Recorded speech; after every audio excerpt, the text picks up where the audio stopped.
of what I have in my bag. So I have a square on this pocket over here. DeWalt tape measure is my preferred brand.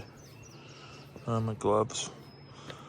Some dikes and some small channel locks. Little crescent wrench. Got the white Tajima chalk. Black Tajima chalk. Bits. Got some pre-drill, square drive, just kind of stuff we're using right now.